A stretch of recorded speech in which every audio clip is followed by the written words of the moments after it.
As a TV presenter, I've been lucky enough to travel to some truly incredible places. But this is different.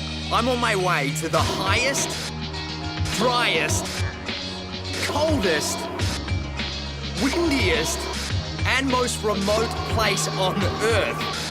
Sounds like my kind of holiday. All right, guys. Next time these feet touch the ground, I'll be in Antarctica. It takes 4.5 hours on plane, which isn't too bad, but here's the trick. You're never actually there until you land. There's a high chance that we'll have to turn around and come back. Fingers crossed. Here we go. Come with me on a journey to Antarctica as you've never seen it before. The stuff they don't teach you at school. A waterfall that runs red like blood. Buried treasure. Aliens? Oh yes, there's a lot more to this giant freezer than meets the eye. This is Antarctica. Secrets from the giant freezer. Great news, conditions are perfect to land on the icy continent, but our pilots better have their wits about them. This runway is on the move. Believe it or not, this airstrip slides around 12 meters towards the sea every year. Touchdown! Nice work, fellas.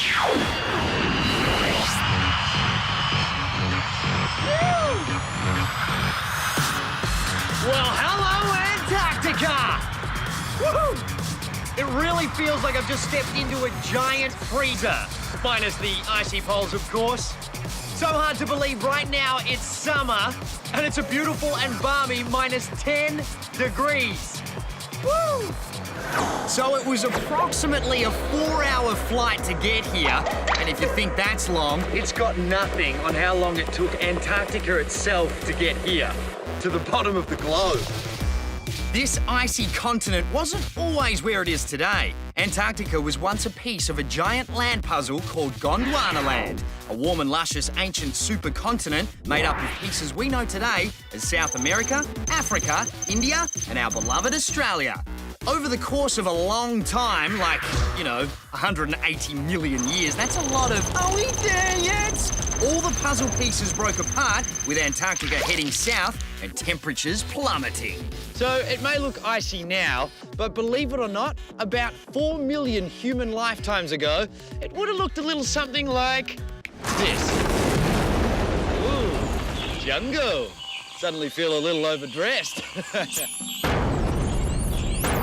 What was that? Oh yeah, did I mention dinosaurs used to live here too?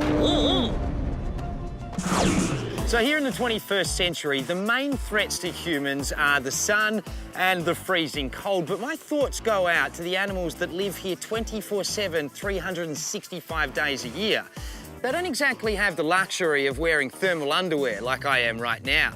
What's their secret? How do they survive? Better yet, how do they not become somebody else's dinner? I feel like there's only one conceivable explanation to all of this. Superpowers. Is it a bird? Is it a plane? Well, kind of. It's a couple of birds and a seal who are also known as the Sub-Zero Heroes. Kitted out in super sleek black and white feathers, Penguin slips past predators in the water by activating his superpower of invisibility. From above, he's dark, which means he camouflages into the darkness of the water below. And from below, he's white and disappears into the white light of the sun rays shining in from above. Whoa, where did he go?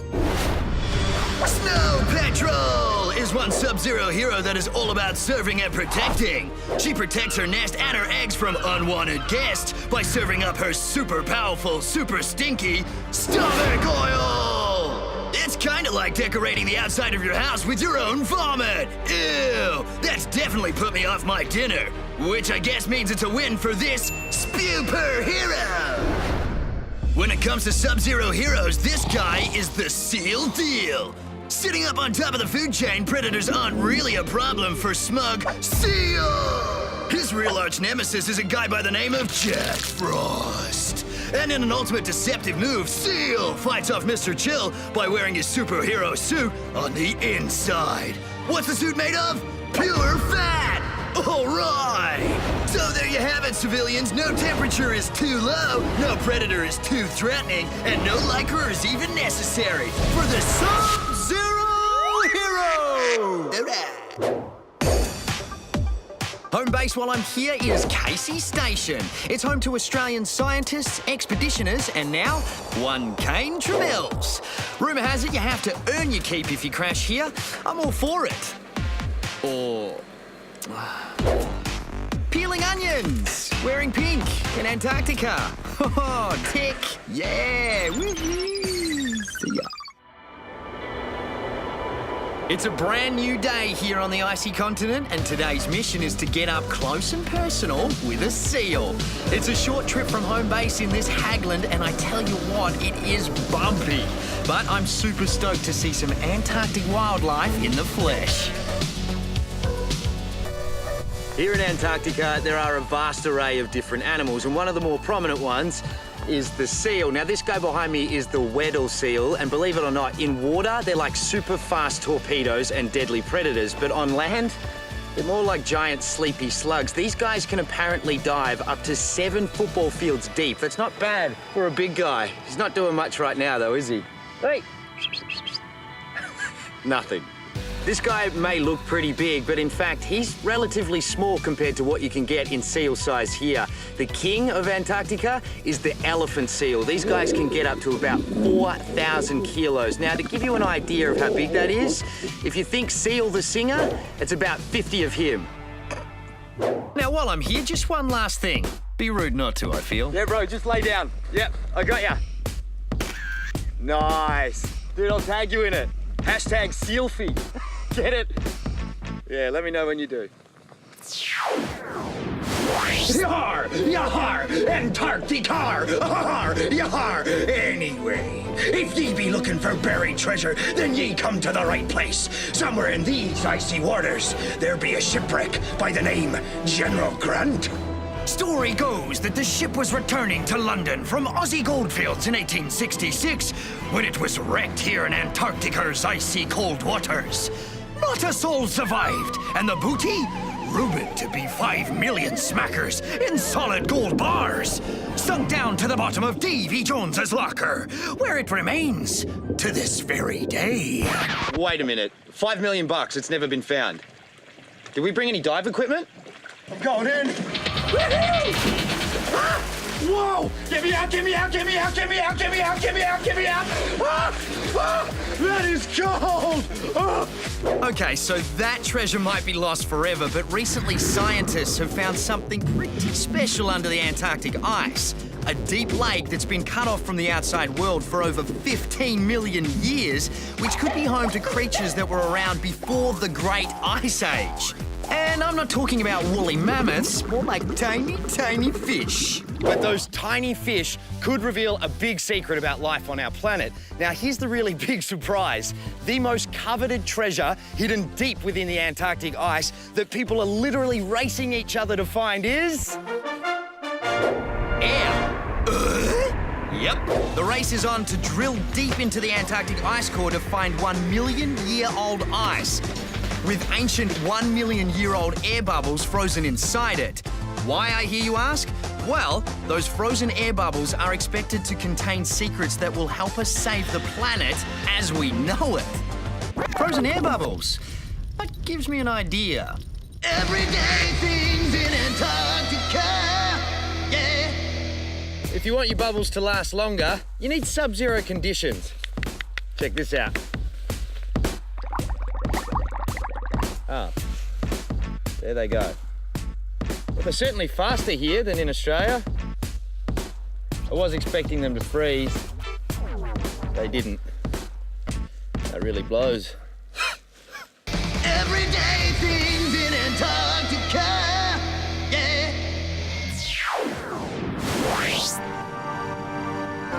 Just being here in the giant freezer has really given me a sense of history and time gone by. The footsteps that have fallen here before mine. Tell you what, it may not look it, but the wind in Antarctica is one of the biggest killers. I mean, the sun's shining, which is great, but It is the middle of summer, but when that wind gets you, woo, it stings. It's really cold.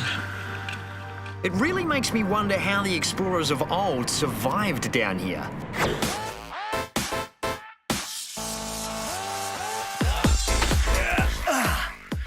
So, for the past 190 years, intrepid explorers have come to Antarctica to brave their way across the ice into uncharted territory. But it's not just blizzards and frostbite that these guys are contending with. You see, in Antarctica, things aren't always as they seem.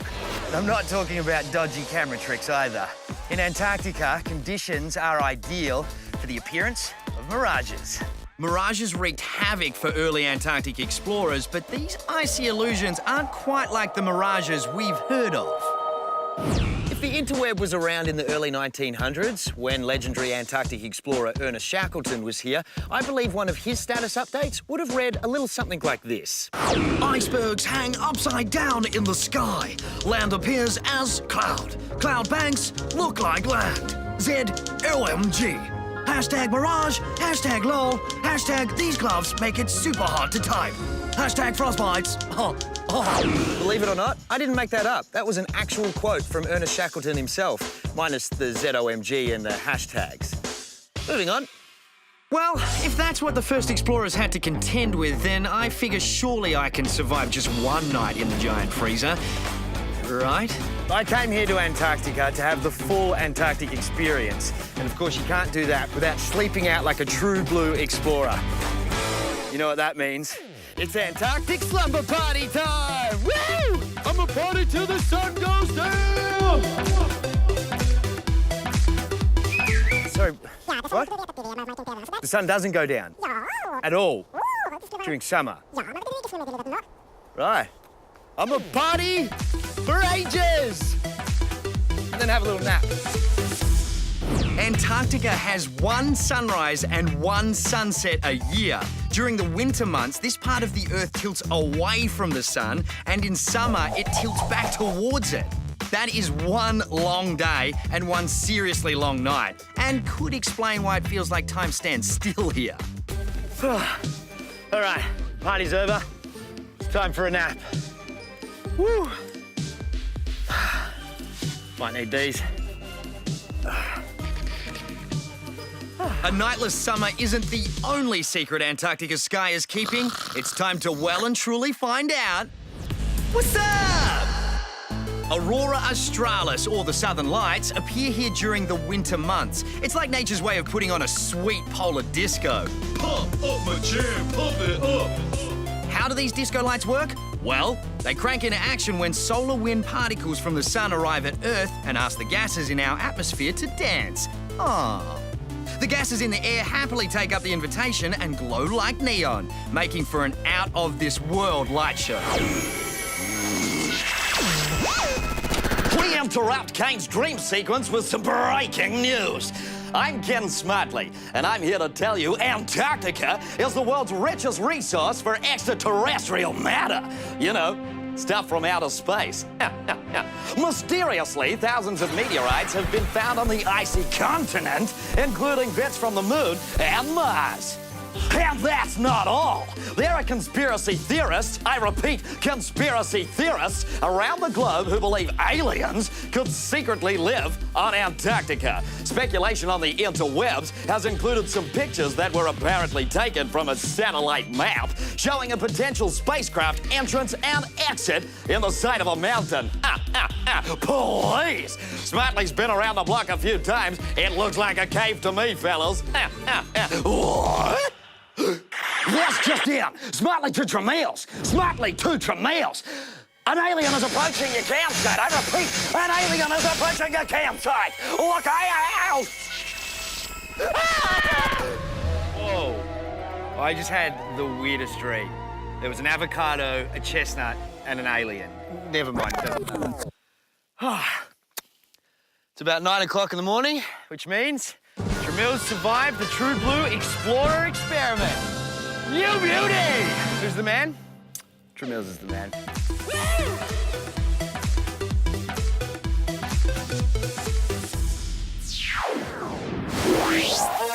So it's the start of another day in the giant freezer, and there are still plenty more secrets to thaw out, so let's get to it. Have you ever heard the saying, water, water everywhere, but not a drop to drink? Well, that can be said for Antarctica. Even though 70% of the whole world's fresh water is frozen here, it's actually the driest place on Earth. There's even a place called the Dry Valleys, where it's believed that it hasn't rained for over 1 million years. In fact, it's so dry, NASA astronauts go there to train because it's the one place on Earth that is most similar to the surface of the Moon and Mars. Hey, NASA, call me. I'm really good at jumping.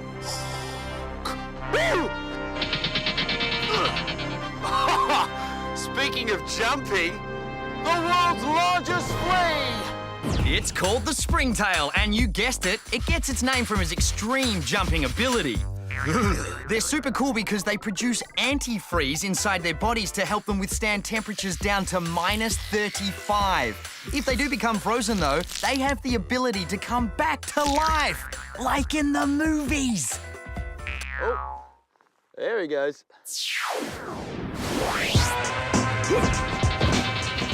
Greetings, agents. We've just discovered that there is an undercover agent operating here in Antarctica. Icebergs are the very definition of top secret. On the surface, we can see the top, but the real secret is underwater, where most of an iceberg's mass is revealed. When they're ready to deploy, icebergs stealthily break off from the Antarctic ice sheet and creep through the water, hoping no one will notice their big secret down below. Icebergs also contain highly confidential records about snowfalls and air temperatures of days in Antarctica gone by. Keep an eye out for these smooth operators. It just so happens there's another big player in the Antarctic zone. I'll give you a clue. It starts with W and ends in ale. Cryptic. Whales operate under the cover of ice and water all year round in Antarctica and are classified into 2 teams with 2 different missions. First up, it's the toothed whales. They're amongst the most highly intelligent mammals on Earth, and their mission is to catch and eat fish, seals, and other marine animals with their peg-like teeth. Then there are the baleen whales. Just like detectives comb the area for clues, these guys comb the ocean with their baleen for krill and plankton. These agents are well and truly trained to catch and krill. That's a spy joke. Well, when it comes to underwater undercover agents in Antarctica, I think we've got it covered. Covered. Help me out.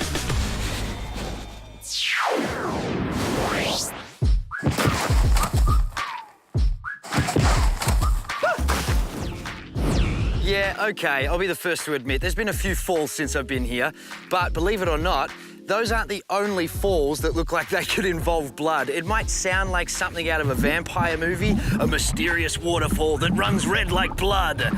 But here in Antarctica, it's a real thing. Check out the Blood Falls, a 5-story high waterfall that oozes out of Taylor Glacier. Though it might look like the Earth is bleeding, the red colour is actually caused by iron-rich water that's been trapped underground for a very long time.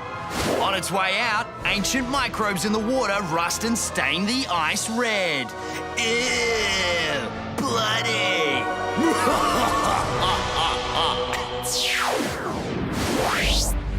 I've really had the most incredible time here in Antarctica. It has been a once-in-a-lifetime opportunity, and it's been an experience like no other.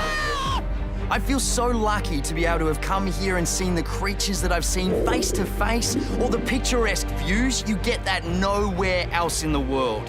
And meeting the awesome crew at Casey Station. These guys are incredible. And they've actually taken a little bit of a vote, and they think that I could leave my mark here in the giant freezer. You know, a little something record-breaking.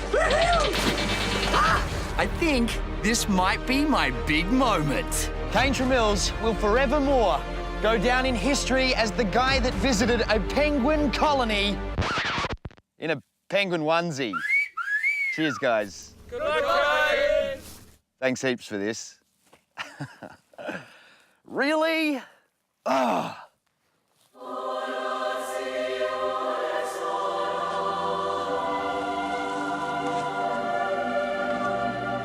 The bitter cold pierces my penguin onesie and chills me to the bone as I traipse across the icy surface to the Adelie penguin colony. Has any explorer done this before? Highly unlikely. And I wouldn't recommend it either. The chafing is reaching crisis point. Will I survive this treacherous mission? And will I reach my destination? It's unclear and... Oh. Huh. Looks like I'm here. Wow. Guys, this is pretty special up here. These penguins are called Adelie penguins. Now, they've been known to eat so much krill that it turns their poo red. And apparently, astronauts can see it from space. Now, I don't know if you can hear it or not, but these guys have a really noisy courtship ritual. And when they form that strong pair bond, and they have a love that lasts a lifetime. Isn't that sweet? Now, they may look clumsy, but in actual fact, these guys can walk just as fast as a human, recorded at about 6 kilometers an hour. And sometimes they use that burst of speed to steal rocks from other nests. Oi! Well, I'm thinking I've been accepted by this colony. What do you reckon, guys? I fit in? Yeah, I guess if you like that sort of thing, champion. Yeah, agreed. The bow tie is probably a little too much. I just wanted to dress up for you guys. Schmuck. $2 down the corner store. It's pretty sweet, huh? $2? You got ripped off, mate.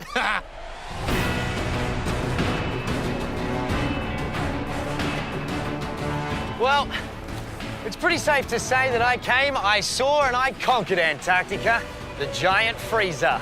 And to mark this special occasion, this world first, and all the secrets that we've revealed, like old explorers past, I leave my mark in the snow. I hereby claim this patch of land, Threetopia, forevermore.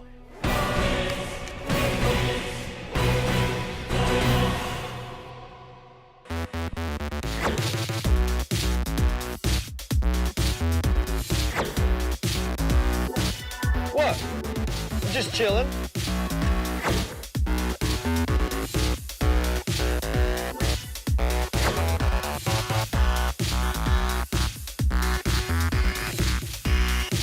I've left my map back at base. Do you know where South Pole is?